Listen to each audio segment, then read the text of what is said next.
So we received some updates regarding the Bulls coaching search as well as some of the latest buzz around this upcoming draft and the Bulls' pursuit of trading up from number 15, which of course we've talked about previously and has been rumored for some time now, but with the draft now less than 2 weeks away, I will say it is somewhat surprising that the Bulls still haven't identified their next head coach, with reports saying this may not be finalized until next week, possibly later this week, but more likely into next week.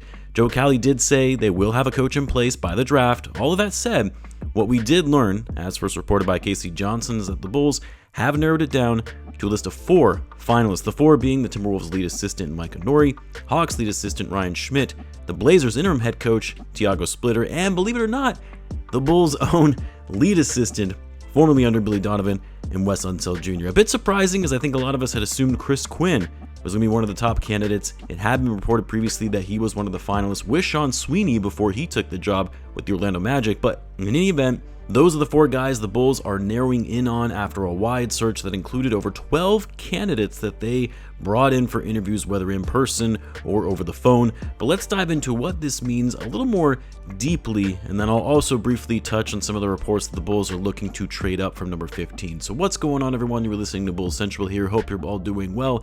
Now, of course, we know that Bryson Graham has been very methodical in his approach in finding the next head coach for this team. He's not being rushed into this. He's not going based on his own biases and connections or going with a preconceived notion who he's going to hire and not really talking to anybody else.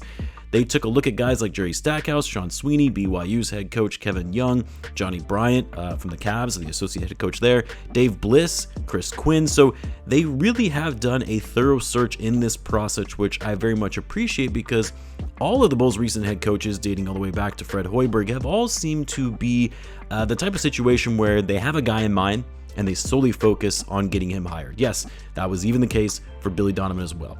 That said, not that it matters what I think, but the guys that I really wanted aren't on these lists of 4 finalists. Sweeney was the number 1 guy on my list before he was picked up by the Magic. Then after that, it was between Quinn and Bliss as the top guys I wanted to see the Bulls hire. So yes, while I'm disappointed that the Bulls aren't going to be going with either of these guys, I'm going to trust the guys who are much more knowledgeable than I am or ever will be in this industry, and hope they pick the right guy that is going to really get the most out of the development of these young players. I will say, I do wonder if there is something about Quinn that is showing up as a red flag, because he's been a candidate for head coaching roles for some time now and has never been given the top job. Granted, he's still young, will obviously have more opportunities, but just surprising to me because he does seem to have a pretty solid resume working under Eric Spoelstra all these years.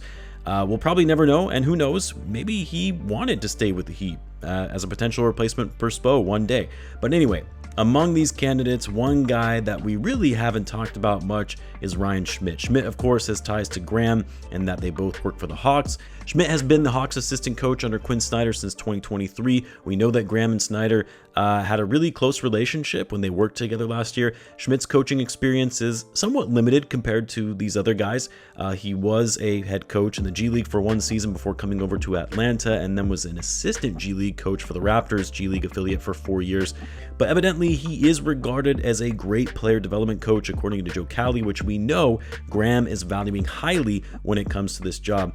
I would say the biggest one I'm surprised among these finalists, though, is Wes Unseld Jr., because the whole time I kind of figured they were giving Unseld a look as more of a favor or a formality, like, well, we should at least, give the guy who was second in command under Billy Donovan an interview, right? But no, apparently Unseld has really impressed the front office and has been selected as a finalist for a reason. One, because of his already existing ties with the organization as the lead assistant the last 2 seasons, but also the fact that he's really the only one of all these candidates, with the exception of Splitter, who has been serving as an interim head coach, but he's the only one with actual head coaching experience in his days with the Washington Wizards. Now, he wasn't that impressive in his few seasons with the Wizards, who fell below expectations, but Wizards have also kind of been a disaster of an organization over the years, so you can't really fault him that much for their lack of success when the player personnel and talent has not been great. But to me, and I've said this before, I don't necessarily have an issue with Wes Unseld Jr. in a vacuum as a head coach. I think he's an okay coach, but to me,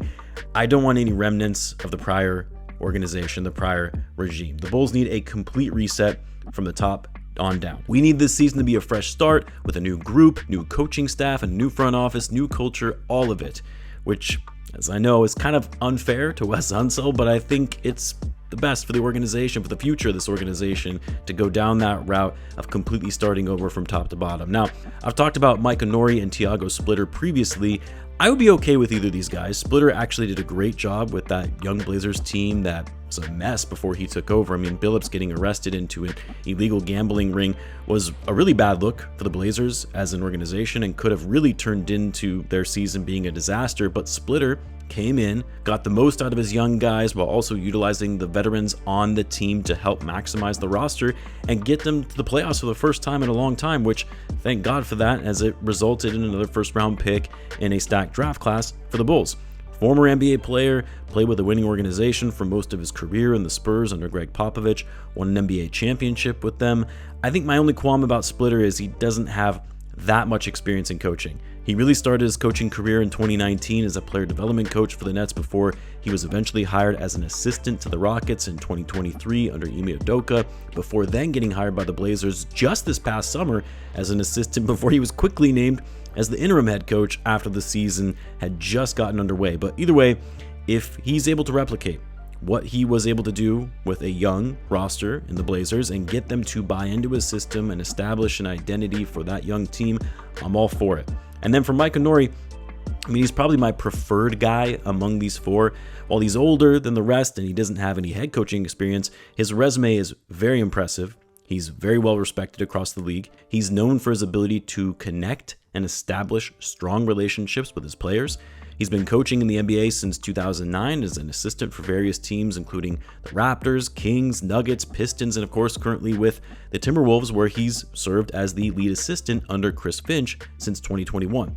Finch has spoken nothing but high praise for Nori. Really strong basketball mind, a big reason for the Timberwolves' defensive success in recent years as a strong defensive-minded coach. I mean, we've been talking about Nori as a potential coaching candidate since the Bulls, before they hired Bryson Graham, as there was a lot of speculation that Matt Lloyd would bring Nori with him should he get hired for that exec job, which he did not get the role. So if I had to pick a top candidate among these four, it would most likely be Nori. But honestly, at this point, I'm kind of the mindset that as long as they bring in someone that can focus on player development, is a tone setter and helping reshape the culture of this team and establishing an identity, that's all I really care about at this point. Like, yes, you hope that one day you're going to have a coach that can take you to the next level and getting you a championship, but the Bulls aren't there yet. They're not even close. Let's focus at the grassroots level for now and what this team needs in a head coach. Now, when it comes to some of the latest rumors about the Bulls making calls and being aggressive on trading up from 15, most notably Brett Siegel reported that most likely candidates the Bulls could trade up with are the Clippers at 5, the Kings at 7, the Hawks at 8. I mean, it makes sense when you see some of the guys the Bulls have brought in for pre-draft workouts like Keaton Wagler, Kingston Flemings, Mikal Brown Jr., Acuff, Nate Ament, guys that aren't likely to be available at 15. Sure, there is a world where, one of these guys maybe slips to 15. Players slip in the draft all the time and go much later than expected, but I find it unlikely that even one of these guys is going to be available at 15. And so if the Bulls are bringing them in for individual workouts, then they're doing it because they are exploring avenues to trade up. Doesn't mean they're going to do it. My hope is Bryson Graham only trades up where it makes sense and they don't have to give up a lot of future assets to do so. But regardless, it's good to see the front office being active and aggressive and doing their due diligence to see what it takes to get the guys they want with their 2 first-round picks. So anyway, we'll see how all this shakes out. We're going to have a lot more clarity on how the Bulls are going to build this thing out over the next 2 weeks when they announce who they're hiring as their next head coach, as well as who they're going to be taking in the draft, and also any potential trades and transactions that could come on draft night. But you guys let me know what you think. Let me know in the comments. As always, be sure to subscribe, and I will see you in the next one.